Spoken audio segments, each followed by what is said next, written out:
What is a person's worth? Is it the number in their bank account, the brand of their suit, or is it something deeper, something invisible to a passing glance? For Julian Croft, a titan of industry whose net worth eclipsed that of small nations, the answer was simple: value was transactional. But he was about to learn a lesson that would shatter his world, a lesson delivered by the one person he deemed utterly worthless. This is the story of a single crumpled dollar bill, a waitress who was more than she seemed, and a secret that was hiding in plain sight. It's a story that proves that sometimes the most powerful person in the room is the one you never even bothered to look at. The Gilded Spoon wasn't just a restaurant, it was a testament. Nestled on a corner of downtown Arbor City, it was a warm pocket of defiance against the encroaching steel and glass towers that clawed at the sky. Its brick facade, draped in ivy, was a century old. Inside, the scent of fresh rosemary bread, simmering sauces, and dark roast coffee hung in the air like a permanent, comforting embrace. The lighting was low cast from elegant Art Deco fixtures, and the quiet murmur of conversation was punctuated by the gentle clinking of silverware on porcelain. This was a place of first dates, silver wedding anniversaries, and quiet celebratory business deals. It had a soul, a history, whispered by the polished mahogany bar and the worn, velvet-cushioned booths, and at the heart of this intricate dance was Clara Vance. To the patrons, she was just Ellie the waitress, with the quiet smile and the impossibly sharp memory. She moved through the dining room with an economy of motion that was almost poetic. She knew who needed their water refilled before they did, which regulars preferred their steak medium rare, with an extra side of béarnaise, and how to soothe a fussy child with a quickly procured sugar cookie. Her uniform was simple: a crisp black shirt, black trousers, and a clean white apron. Her light brown hair was pulled back in a neat, practical bun. The only thing that hinted at a story beyond her current station was a tiny silvery scar that cut through her left eyebrow, a faint line you'd only notice if you truly looked. And nobody ever truly looked. She was part of the scenery, a functional component of the well-oiled machine. They saw the apron, the notepad, the coffee pot, but they rarely saw Clara. They didn't see the way she watched everything, her hazel eyes cataloguing the subtle dynamics at each table. They didn't see the way she'd quietly adjust the thermostat when a draft crept in from the front door, or how she'd signal to the kitchen to start firing a main course the moment a diner placed their appetizer fork down. She wasn't just serving, she was conducting. Her only confidant within these walls was Marcus Thorne, the restaurant's manager. A man in his late 50s with kind eyes and a salt and pepper beard, Marcus had been with the Gilded Spoon since it was a struggling diner called the Silver Fork, owned by Ilara's parents. He had watched her grow up, seen her scrub floors and bus tables as a teenager. He was the only one who knew the truth. "He's here." Marcus murmured his voice, a low rumble, as he polished a wine glass behind the bar. He didn't need to say the name. A subtle shift had occurred in the restaurant's atmosphere, a drop in pressure, as if a storm front was moving in. Clara glanced towards the entrance. Julian Croft had arrived. He wasn't a man who walked into a room. He was one who conquered it. Tall, with perfectly tailored clothing that probably cost more than Ilara's monthly rent, he exuded an aura of frictionless power. His hair was dark and impeccably styled, his jaw sharp, his eyes a cold, calculating blue. He wasn't handsome in a warm way. He was striking like a marble statue, impressive to look at, but you wouldn't want to embrace it. Trailing him like a nervous shadow was his junior executive, a young man named Ben Carter, who clutched a leather portfolio as if it were a life raft. "Reservation for Croft," Julian announced to the hostess, not breaking stride, his gaze already sweeping the room, assessing it not for its charm, but for its square footage, its sight lines, its potential. He wasn't seeing a restaurant, he was seeing an asset. "Of course, Mr. Croft. Your usual table is ready," the hostess, a young college student named Chloe, said with a practiced, bright smile. As they were led to the best table in the house, a secluded corner booth with a panoramic view of the dining floor, Elara caught Marcus's eye. He gave a slight, almost imperceptible shake of his head. "Be careful." Elara grabbed 2 menus and a bottle of chilled water. It was her section. "Good evening, gentlemen," she said, her voice calm and even. "Welcome to the Gilded Spoon. Can I start you with some water?" Julian Croft didn't even look up from his phone, where he was scrolling through stock tickers. "Sparkling, Italian, and bring the wine list." His tone was clipped dismissive. Ben, however, flashed a nervous smile. "Just still water for me, please." "Thank you." Elara poured Ben's water and placed the wine list on the table. She waited. Julian continued to swipe and tap at his screen, his thumb moving with ruthless efficiency. After a full 30 seconds of silence, Ben cleared his throat. "So the wine list." Julian waved a hand without looking up. "You handle it. Get a Bordeaux. Something robust. 2015 or older. Don't spend more than 500. He said it all as one long, monotonous instruction, as if ordering a drone to complete a task. Elara maintained her professional poise, but inside she was taking notes. He delegates without guidance, but with strict financial limits. Cares about image, but more about the bottom line. Sees his subordinate as an extension of his will. The meal was a masterclass in detached criticism. When Elara presented the seared scallops appetizer, Julian stared at it for a moment before speaking to Ben. "Look at this. 5 scallops. Why 5? It's an inefficient number. It should be 4 or 6. Easier for plating, for portion costing. 5 is an emotional choice, not a logical one. He ate one, his expression unreadable. The sear is adequate." Elara cleared the plates later. "How were the scallops, sir?" she asked, a standard part of her script. "Adequate." He repeated the word, landing like a thud. He finally looked at her, but his eyes didn't register her as a person. They scanned her uniform, her apron, as if she were a piece of equipment. "The service in this establishment is traditional, slow. How many tables are in your section?" The question was so out of the blue, it almost threw her. 4, sir. 4. Inefficient, he muttered to himself, turning back to Ben. "We could automate the ordering process. With tablets, increase a server's capacity to 8 or 10 tables. Reroute the floor plan to minimize steps from the kitchen. We could cut the waitstaff by 40%. Maybe 50. Ben nodded eagerly, scribbling in a small notebook. "Of course, sir. Streamline the human resource expenditure."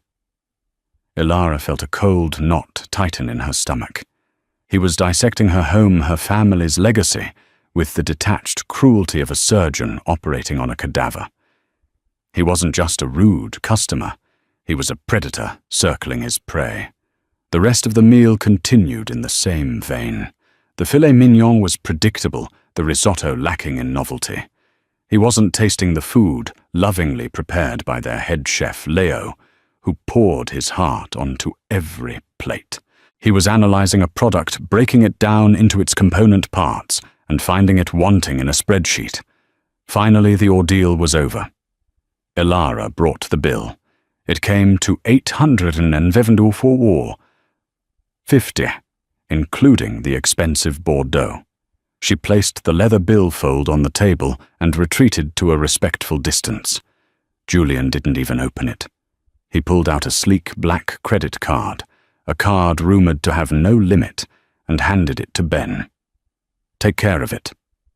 Ben processed the payment, filled out the merchant copy, and placed it back in the billfold. As they stood up to leave, Julian paused. He reached into his pocket, his hand rummaging for a moment, before pulling out a single crumpled dollar bill. He tossed it onto the table.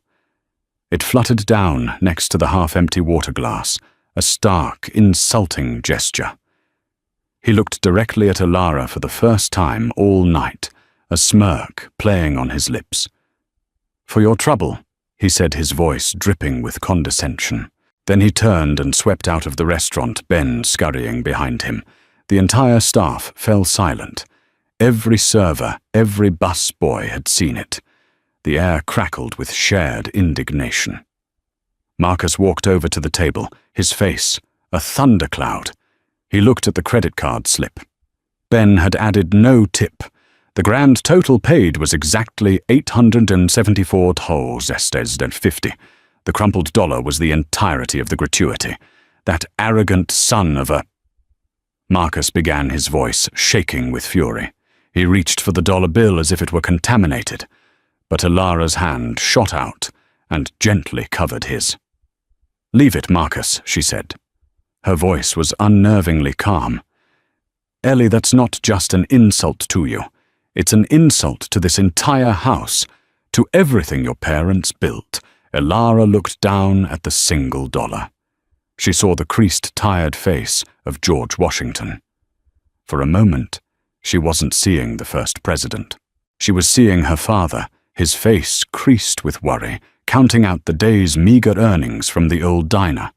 She was seeing her mother, who always said that every dollar and every customer mattered. She slowly picked up the bill, her fingers smoothing out the wrinkles. Her expression was no longer that of a mild-mannered waitress. A fire had been lit in her hazel eyes, a hard, determined glint that replaced her usual quiet deference. This wasn't about a tip.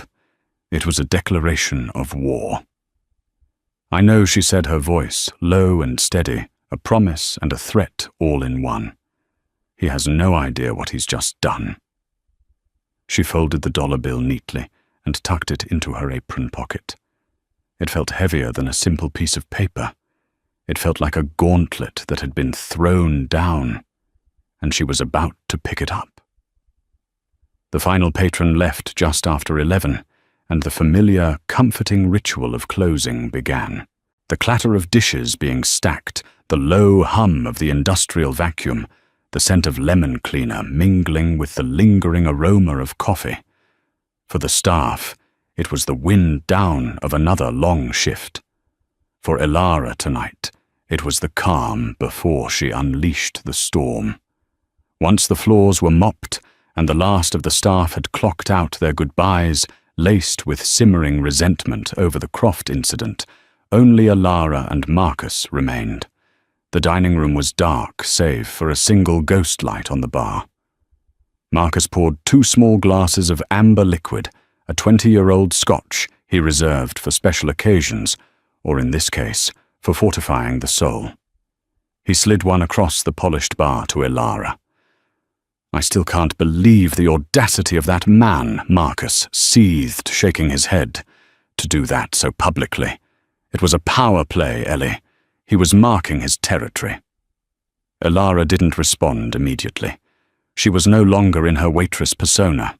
She had taken her hair down from its tight bun, and it fell in soft waves around her shoulders. Her posture had changed. She stood taller, her shoulders squared. The apron was gone. The weary deference had been shed like a skin, revealing the woman beneath. She took a slow sip of the scotch, letting the peaty warmth spread through her chest. He was, she finally agreed, her voice, resonating with a new authority in the empty room. "But he's mistaken about who owns the territory." She pulled the crumpled dollar from her pocket and laid it flat on the bar, a centerpiece between their 2 glasses. "This isn't a tip, Marcus. It's an invoice for the education I'm about to give him." Marcus looked at her, a glimmer of pride in his eyes. He had known this Alara was always there, lurking just beneath the surface. "What's the plan, boss?" He asked the word boss, both a term of endearment and a statement of fact. This was the secret of the Gilded Spoon, a secret so well kept that only Marcus knew it. The restaurant was not owned by some distant faceless corporation. It was owned wholly and completely by Vance Enterprises, and the sole proprietor and CEO of Vance Enterprises was the woman standing before him, Clara Vance. Her story was Arbor City's hidden epic. Her parents, David and Maria Vance, had poured their life savings into buying the silver fork, a greasy spoon on a then-neglected corner of the city. They worked 18-hour days, their hands raw, their dreams humble. They wanted to build something that would last, something for their daughter. Clara had grown up in that diner, doing homework in a corner booth, the smell of frying bacon her constant companion. Then tragedy struck.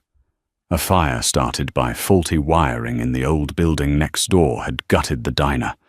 Her parents lost everything. The insurance payout was a pittance, not nearly enough to rebuild. The stress and heartbreak took their toll. Her father suffered a fatal heart attack 6 months later, and her mother, lost without him, passed away within the year. At 19, Clara was an orphan, with nothing but a charred property title and a mountain of debt.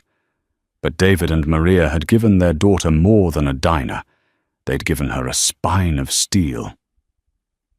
While her friends went to college parties, Clara worked 3 jobs.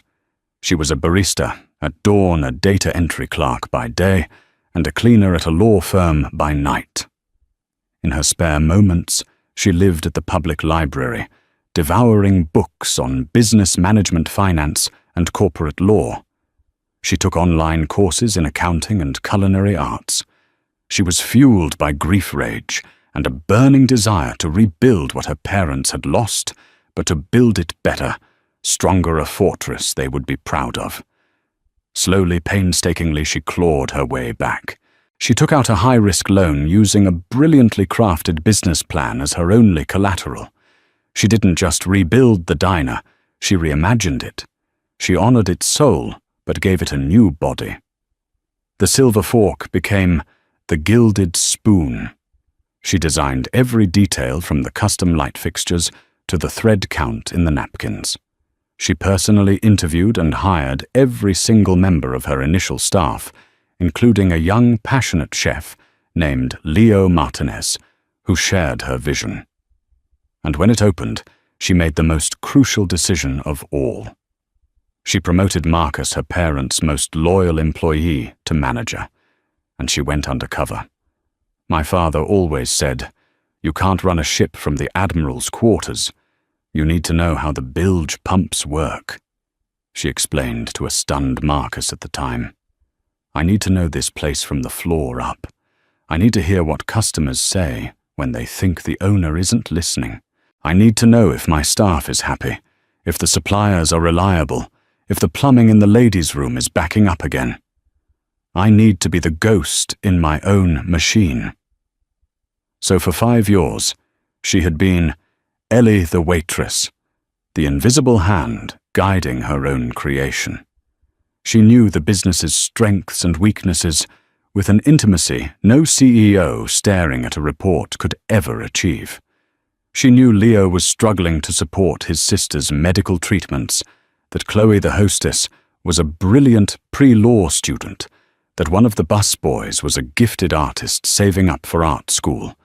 They weren't human resources, they were her people, her family, and Julian Croft had just threatened her family. Tomorrow morning, Clara said, her gaze fixed on the dollar bill, the Arbor City Chronicle is going to run a front-page story. Croft is announcing his new downtown development project, the Croft Spire, a massive mixed-use tech campus and luxury condo tower. Marcus's blood ran cold, and we are ground zero. Clara finished, the Gilded Spoon and the 3 adjacent lots. He wants to level this entire block. He thinks he's negotiating with some small-time property owner he can bully into selling. He's been sending feelers for weeks, Marcus confirmed. Lowball offers addressed to Vance Enterprises. I've been stonewalling them, telling them the owner is reviewing the proposal." "Good," Elara nodded. "Keep doing that. Frustrate him. Make him impatient. An impatient man makes mistakes." She looked around the darkened dining room, her eyes lingering on the empty tables. "He sees this place as an obstacle, a line item on a budget. He doesn't see the stories in these booths. Mrs. Gable's 90th birthday party last year. The Millers who have had their anniversary dinner at table 7 every year for 30 years, even back when it was the silver fork. He wants to erase all of that for another monument to his own ego." Her plan began to take shape, spoken into the quiet room. "He'll be back." Men like Croft can't stand being ignored. They're used to people jumping when they snap their fingers. He'll come back to try and get a read on the place to find a weakness.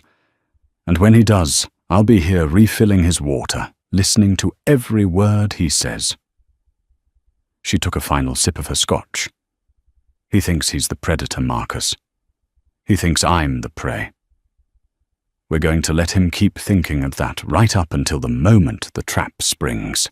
The next morning, just as she had predicted, the news broke. The front page of the city's biggest paper featured a picture of a beaming Julian Croft standing in front of an architectural rendering of a sleek, soulless skyscraper. The headline read, "Croft to reshape downtown with bold new spire project." The article was filled with corporate jargon about urban revitalization, job creation, and forward-thinking design. It mentioned that Croft's company, Croft Holdings, was in the final stages of acquiring the underutilized properties on the target block. Panic rippled through the staff at the Gilded Spoon. Leo Martinez, the fiery head chef, stormed into Marcus's office before the lunch rush a newspaper clutched in his hand. "Marcus, what is this underutilized? I pour my soul into the food here. Are we being sold? Will we have jobs?" Leo's dark eyes were wide with a mix of anger and fear. His sister's medical bills were a constant heavy weight on his shoulders. This job, this kitchen, was his lifeline. Marcus, coached by Elara, played his part perfectly. He feigned concern and uncertainty. "I'm trying to get answers from the ownership, Leo. They're being very tight-lipped. For now we operate as usual. We maintain our standards." Elara, stacking clean plates nearby, listened to the exchange. She saw the genuine fear in Leo's face, and it hardened her resolve. This wasn't a game of corporate chess anymore. It was about protecting the lives and livelihoods of the people who had placed their trust in her, whether they knew it or not. Later that day, an email arrived from Croft Holdings addressed to Marcus. The offer for the property had doubled, but it came with a new aggressive timeline. They expected a response within 48 hours. Marcus forwarded it to Elara's private email. Her response was a single word: decline. She knew what would happen next. Croft wouldn't take no for an answer. He'd come in person. He'd want to intimidate to posture. He'd sit in her section completely oblivious, and she would be there, notepad in hand, ready to listen to him reveal all his secrets. The board was set. The pieces were in motion, and the waitress held the king in checkmate before the game had even truly begun. 2 days later, just as Elara had predicted, Julian Croft returned. This time he came alone. He arrived during the late afternoon lull, that quiet period between the lunch rush and the dinner service prep. The restaurant was sparsely populated with only a few tables occupied by tourists nursing coffees or business people having hushed late meetings. He chose the same booth. Elara saw him enter, and her heart gave a steady, determined thump. Showtime. She smoothed her apron, picked up a menu, and approached his table with the same quiet deference as before. "Mr. Croft, welcome back," she said, her voice a perfect blend of professional courtesy and subservience.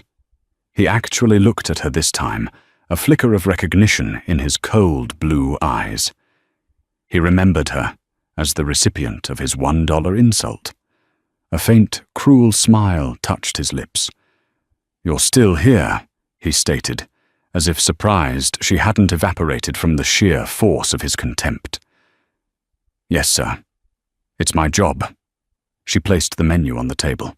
"Can I get you something to drink? Coffee, perhaps. Just water." "And tell your manager I'd like a word with him," he commanded, already dismissing her and pulling out his phone. "Of course, sir." Ilara relayed the message to Marcus, who steeled himself and walked out to the dining room. From her station polishing silverware with methodical slowness, Ilara watched the exchange. Mr. Croft Marcus said, his tone professionally neutral. "How can I help you?" "You can help me by getting me in touch with whoever owns this place," Croft said bluntly. "I've had my people sending offers. They're being ignored or rejected without a counter. I don't like being ignored. Our ownership is a private enterprise." Sir Marcus replied smoothly, using the script Ilara had prepared for him. "They are very deliberate in their business dealings. I'm sure they are giving your offer all the consideration it deserves." "Consideration?" Croft scoffed. "I'm offering twice the market value for a dusty old diner on a block that's about to become the most valuable real estate in this city. This isn't consideration, it's stupidity. Who am I dealing with?" "Some old man who's sentimental about his father's eatery." Ilara had to suppress a smile. "Closer than you think. I'm not at liberty to discuss the ownership's profile," Marcus said, his face a mask of managerial propriety. "Is there anything else I can help you with?" Croft stared at him, his jaw tight with frustration. He was a man accustomed to bulldozing obstacles, and Marcus's calm, polite stonewalling was like hitting a brick wall. "Fine," he snapped. "Give your owner a message. The offer on the table is my last. It expires in 1 week. After that, I'll start acquiring the adjacent properties and make it very public that this one restaurant is holding up progress and killing jobs for the entire city. We'll see how your owner likes that kind of press." It was a direct threat, a public shaming campaign. Ilara's hand paused for a fraction of a second on the fork she was polishing. "He's revealing his playbook," Marcus nodded. "I will pass along your message." He turned and walked away, leaving Croft to stew in his own arrogance. This became the new pattern. Over the next week, Croft or his associate Ben Carter used the Gilded Spoon as a de facto office. They felt secure there. Why wouldn't they? To them it was just a quiet restaurant, staffed by faceless, low-wage workers. They spoke freely, convinced the waitress refilling their drinks was just part of the furniture incapable of understanding the complex world of mergers and acquisitions they inhabited. They had no idea that the waitress had an MBA, that she understood terms like leveraged buyout and hostile takeover better than they did. Ilara became a ghost, silently absorbing every piece of information. During one meeting, she overheard Ben Carter speaking anxiously to Croft. "So the investors from the Singapore fund are getting nervous. They're concerned about the extended timeline on the land acquisition. Our debt service on the bridge loan is substantial.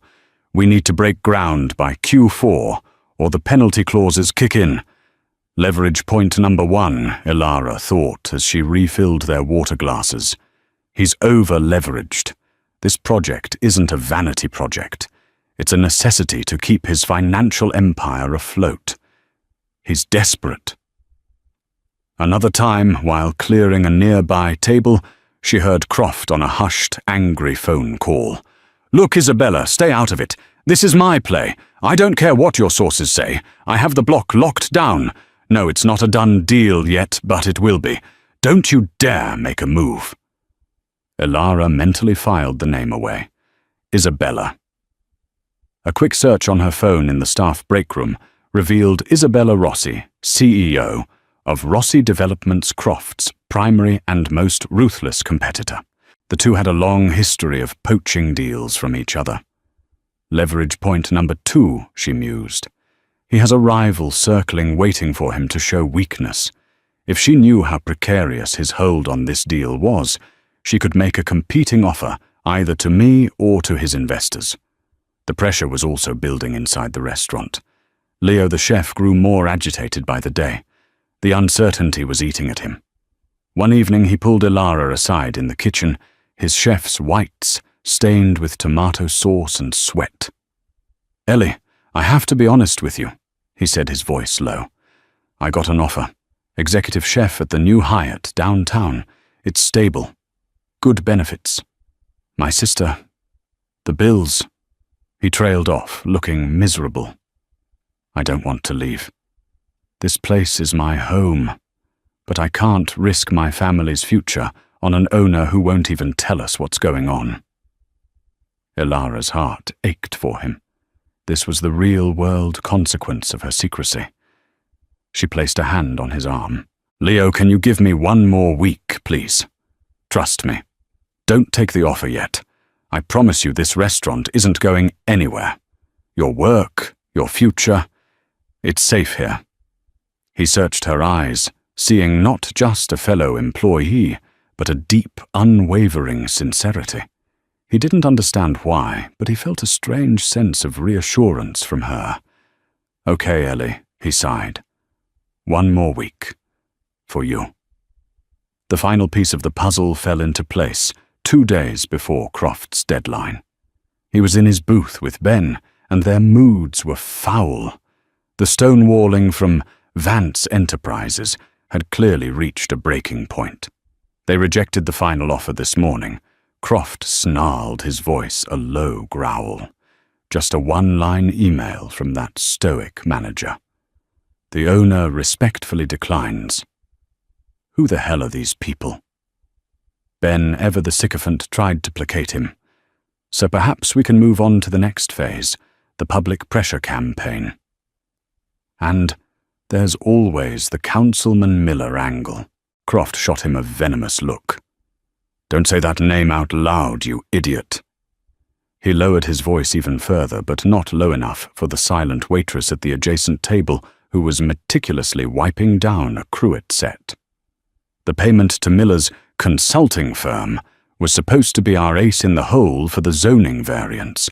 It's our guarantee to bypass the historical preservation committees. If word of that gets out before we have the land title, the whole project implodes. It's our last resort, our insurance policy. Clara felt a jolt as if she'd touched a live wire. There it is, the final nail for his coffin. Not just desperation, not just competition, but corruption. A payoff to a city councilman. It was dirty illegal, and exactly the kind of leverage that could turn a negotiation into an unconditional surrender. She retreated to the kitchen, her mind racing. She had all the pieces now. His financial desperation, his vulnerable timeline, his circling competitor, and now a potentially criminal conspiracy. She walked into Marcus's office. He was on the phone, looking stressed. She held up a hand, and he quickly ended the call. "It's time," she said, her voice devoid of any waitress-like softness. It was the voice of a CEO about to close the most important deal of her life. "What did you get?" Marcus asked, leaning forward. "Everything," she replied. "Set up a meeting. Tell Croft's office that the owner of Vance Enterprises has agreed to meet him in person. His final chance to make his case." Marcus's eyes widened. "Hear, hear," Clara confirmed. "After hours. Tomorrow night. Tell him to come alone. He'll think he's finally won." Marcus said, a slow smile spreading across his face. "He'll walk in here, expecting to strong-arm some old man into signing away his legacy." "Yes, he will," Clara said, a dangerous glint in her eye. "He's coming for a negotiation, but he's walking into a reckoning." She pulled out her phone and composed a cryptic anonymous email to a certain Isabella Rossi. It contained only a time, a place, and a suggestion to be observant. Sometimes the best way to win a war is to ensure your enemy's other enemies are watching. The following night, the Gilded Spoon was a theatre of ghosts. The last dinner service had ended, the staff sent home, with promises of a special deep clean and inventory that only Marcus and Ilara would be conducting. The dining room, usually filled with the warmth of life, was silent and cavernous. The tables stood like shadowy sentinels in the dim light, cast from the bar, their white tablecloths glowing faintly. The air was thick with anticipation. Marcus stood near the entrance, dressed in a sharp suit rather than his usual manager's attire. He looked less like a host and more like a sentinel guarding a sacred space. He checked his watch. 10:00 p.m. On the dot. Across the street, parked in the shadows, a black town car sat with its engine off. Ilara, watching from a slit in the curtains of an upstairs window, her small private office disguised as a storage room, saw the silhouette of a woman in the back seat. Isabella Rossi had taken the bait. Perfect. A sleek silver Aston Martin purred to a stop in front of the restaurant. The driver's door opened, and Julian Croft emerged. He was dressed in a dark, impeccably tailored suit, an image of corporate power and predatory confidence. He straightened his tie, shot a look at the restaurant's facade, as if it were a wounded animal, and strode towards the door. He was a shark smelling blood in the water, convinced he was about to land the killing bite. Marcus opened the door just as Croft raised his hand to knock. Mr. Croft, Marcus, said, his voice a low, formal rumble. "We've been expecting you." Croft stepped inside, his expensive leather shoes echoing on the polished hardwood floors. His eyes swept the empty room, a triumphant smirk playing on his lips. "So the hermit finally decides to crawl out from under his rock," he said, his voice dripping with condescension. "I have to say, your owner's sense of drama is almost as outdated as his business model." "Where is he? The owner will be with you shortly," Marcus replied, his face unreadable. "Please have a seat." He gestured not to a regular table, but to a single armchair that had been placed in the center of the room. A small table next to it held a glass and a bottle of water. It looked less like a meeting and more like an interrogation. Croft's smirk faltered for a second, a flicker of annoyance crossing his features. He was used to commanding the space, to sitting at the head of a boardroom table. This setup put him on the spot, isolated. He clearly disliked it, but his arrogance won out. He shrugged, walked over to the chair and sat down, crossing his legs with an air of forced nonchalance. "Let's get this over with," he said, tapping his fingers impatiently on the arm of the chair. "I have places to be. He has 5 minutes to accept my final offer before I walk." Marcus simply nodded and retreated to the shadows of the bar, leaving Croft alone in the spotlight. The silence stretched thick and heavy. The only sound was the hum of the wine coolers and the impatient tapping of Croft's fingers. 1 minute passed, then 2. Croft was beginning to look genuinely irritated. He was a man whose time was measured in thousands of dollars per minute, and he was being made to wait. It was a deliberate, calculated insult, and it was working. "Is this a joke?" he called out into the darkness. "If Mr. Vance thinks these childish power games are going to get him a better deal, he's more senile than I thought." From the back of the restaurant, a sound finally broke the silence. It wasn't the heavy tread of an old man. It was the crisp, sharp click of heels on stone. The sound was steady, confident, and rhythmic. It grew closer and closer. Croft turned his head towards the sound, his expression a mixture of impatience and curiosity. He expected to see a lawyer, perhaps, or a younger heir. A figure emerged from the hallway that led to the kitchens and back offices. It was a woman. She was tall, poised, and radiated an aura of command that silenced the room. She was wearing a perfectly tailored dark grey pantsuit that spoke of understated elegance and immense power.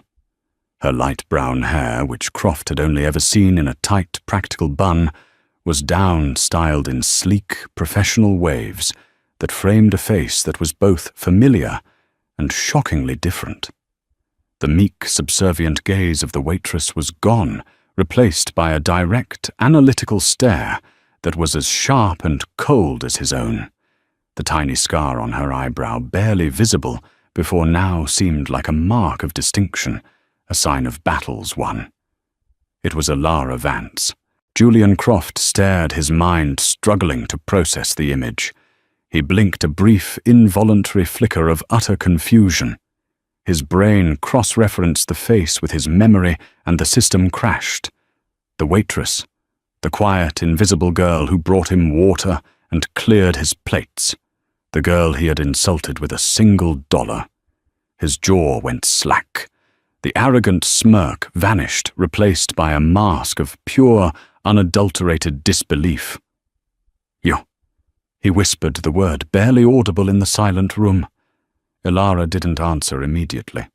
She continued her unhurried walk until she stood directly in front of him, looking down at him in his chair. She let the silence hang for another few seconds, enjoying the sight of his carefully constructed world beginning to crumble. "There is no Mr. Vance," she said finally, her voice clear, steady and amplified by the room's acoustics. It was not the soft, polite voice of Ellie the waitress.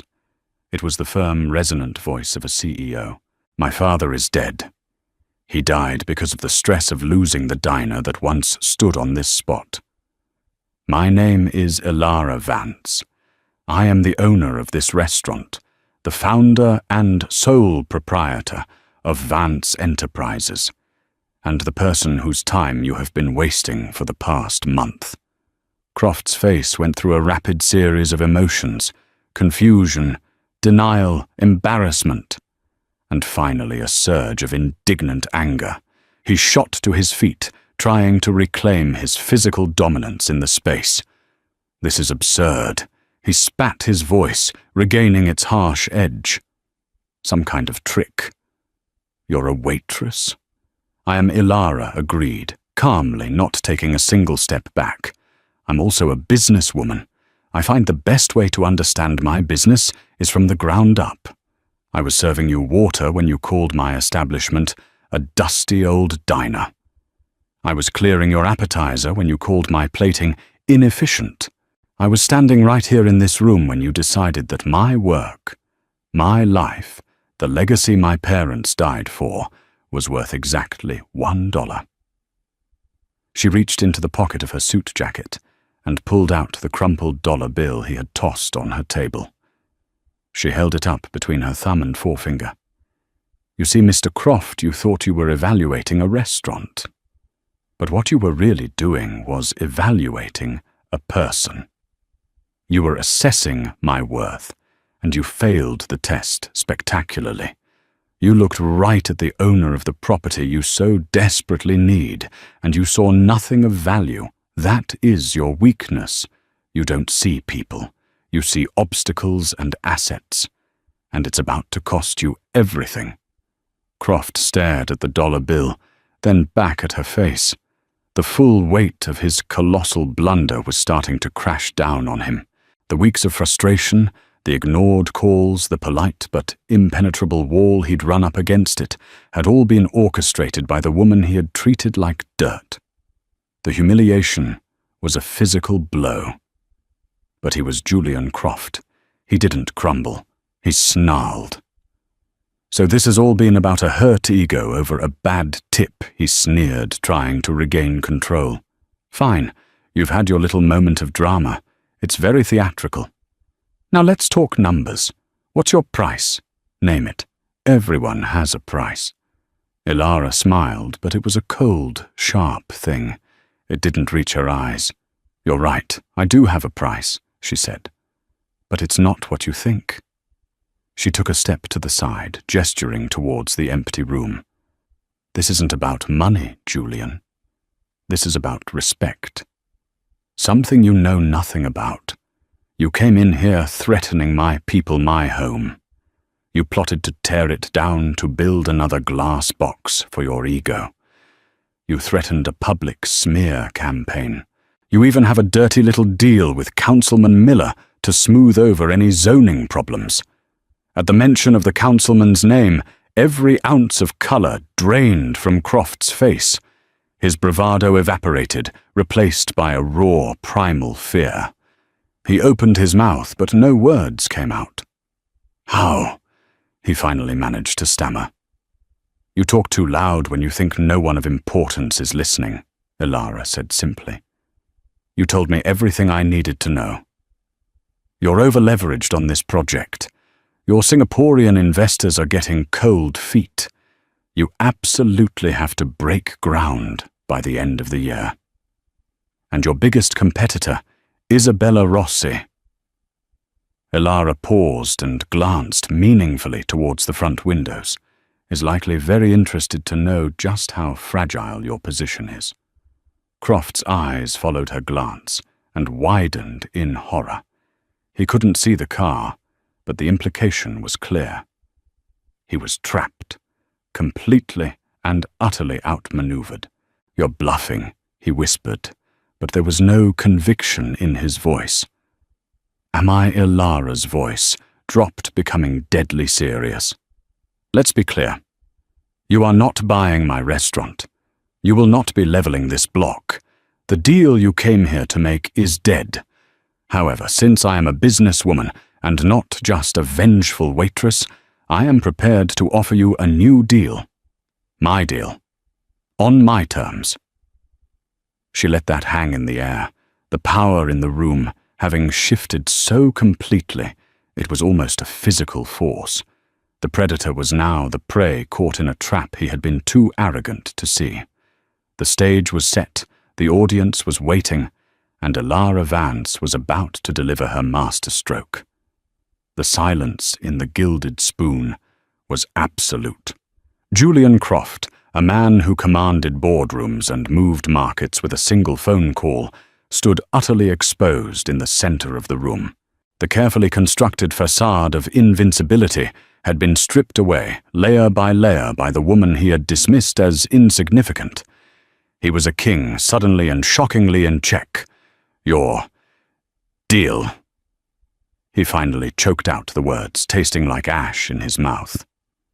"My deal," Ilara affirmed, her voice resonating with cold, hard clarity. "You see, I've reviewed your plans for the Croft Spire. It's an ambitious design. Tall. Very tall. It requires a significant amount of airspace to achieve its full ego-stroking height." She began to walk slowly around him, her movements measured and deliberate like a predator circling its cornered quarry. "I won't sell you my land," she stated. "The Gilded Spoon is not for sale. Not now, not ever. This building, this ground is sacred. It is my family's legacy and the future of my staff. You will not touch it." She stopped directly in front of him again. "However, I am willing to sell you the air. The space above my restaurant. I will sell you the air rights up to 200 feet, enough for you to build your precious tower around and over my establishment. The Gilded Spoon will remain untouched as the foundation of your new monument. A permanent living reminder, nestled at the very heart of your empire, of the importance of what and who you overlook." Croft stared at her, his mind reeling. It was an audacious, almost poetic proposal. To have his grand symbol of power built around the very thing he had tried to destroy, a constant daily monument to his own hubris. And the price for these air rights? He asked, his voice strained. He was already calculating, trying to find a way to twist this to win. "The price isn't monetary," Ilara said, shattering his last hope of a simple transaction. "Your money is worthless to me here. You will pay your debt in a different currency. You will pay it in actions." She held up a finger. "Term 1. You will finance in perpetuity a full renovation and technological upgrade of my restaurants, kitchens, and facilities. My chef, Leo Martinez, will be given a budget which I will determine to create the finest kitchen in this city. You will also establish a trust fund that guarantees the salaries and full medical benefits for every single one of my 34 employees for the next 20 years. Their futures will be secure thanks to you. She held up a second finger. Term 2. You threatened to destroy jobs to build your tower. Instead, you will create them. You will fund the establishment of the Vance Culinary Institute, a non-profit vocational school that I will run. It will be located in the commercial space of your new tower, rent-free for a term of no less than 99 years. It will provide fully funded culinary training and job placement services for underprivileged youth in Arbor City. You will give opportunities to the kinds of kids I used to be, the ones with nothing but grit and a dream. Croft's face was pale. This was not a negotiation. It was a list of demands, each one a perfectly crafted punishment that forced him to build instead of destroy, to give instead of take. "This is insane," he muttered. "The board would never—" "Your board will do what you tell them to do." Elara cut him off sharply, especially when the alternative is the deal for the Croft Spire collapsing entirely, which it will. Because if you refuse my terms, I will hold a press conference tomorrow morning. I will detail your predatory tactics and your dismissive attitude. And then I will hand over a neatly compiled file to the Arbor City Chronicle detailing your consulting payments to Councilman Miller. I wonder how your Singaporean investors will feel about funding a project mired in a public corruption scandal. She took a step closer, her voice dropping to a near whisper. "And just in case you think you can weather that storm, I will also make a phone call to my new friend, Isabella Rossi. I'm quite certain she would be happy to buy out your nervous investors at a discount and take this entire project off your hands. She might even be willing to meet my terms. Shall we find out it was a complete checkmate? Every escape route was cut off. He was ruined if he said no, and humbled if he said yes. He had come here to dictate terms, and was now being handed articles of surrender. He looked at her, at this impossible woman who had been hiding in plain sight. He saw the intelligence in her eyes, the iron in her spine. He had built an empire by identifying value and weakness. In this room with this woman, he had made the single greatest miscalculation of his life. He had mistaken a queen for a pawn. He slowly, stiffly nodded his head. It was a gesture of utter defeat. "I accept your terms." "You will do more than accept them," Elara said, pulling a pre-prepared document from her suit jacket. It was a letter of intent drafted by the best lawyers her quiet fortune could afford. It outlined every single one of her terms in ironclad legal language. "You will sign this. Now. It is a legally binding commitment to enter into the final agreement as I have laid it out. Marcus will witness it." Marcus emerged from the shadows of the bar, a pen in his hand. He placed the document and the pen on the small table next to Croft's chair. Julian Croft looked at the paper, then at Elara, then at Marcus. The two of them, the manager and the waitress, stood before him as the architects of his downfall and his salvation. With a hand that trembled almost imperceptibly, he picked up the pen. The sound of his signature scratching across the paper was the only sound in the vast, silent room. It was the sound of a new world order being born. Once he was finished, he let the pen drop. He looked like a man who had aged a decade in an hour. "Is that all?" he asked, his voice hollow. "No," Elara said softly, her tone shifting slightly. The hardness receded, replaced by something that resembled a teacher's firm disappointment rather than a victor's gloating. "There's one more thing." She walked over to the bar and returned, not with a legal document but with a plate.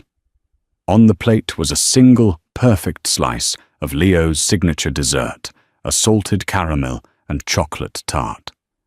She placed it on the table in front of him. "You never finished your meal," she said.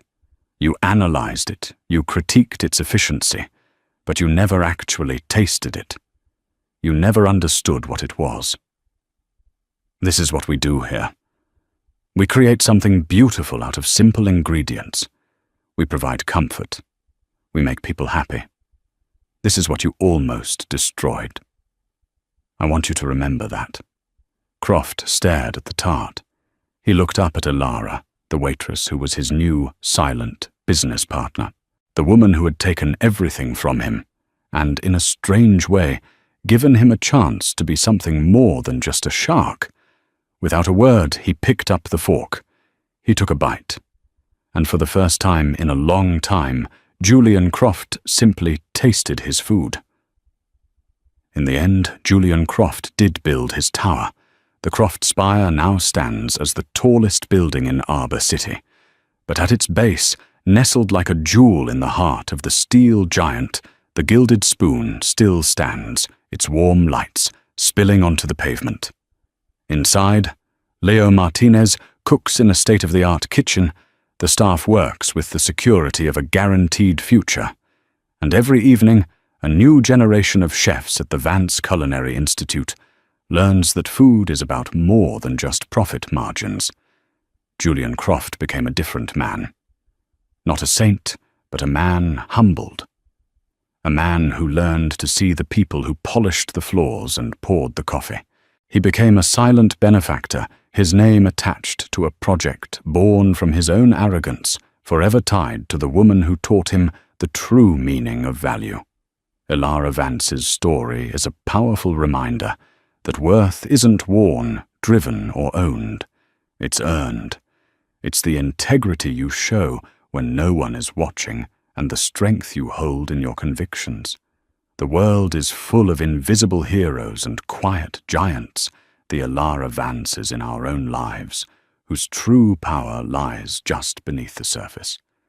Have you ever encountered someone who was far more than they seemed? Share your stories in the comments below. Let's celebrate the unsung heroes among us.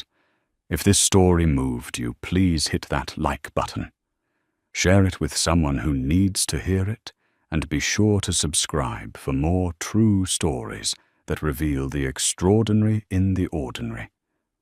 Thank you for watching.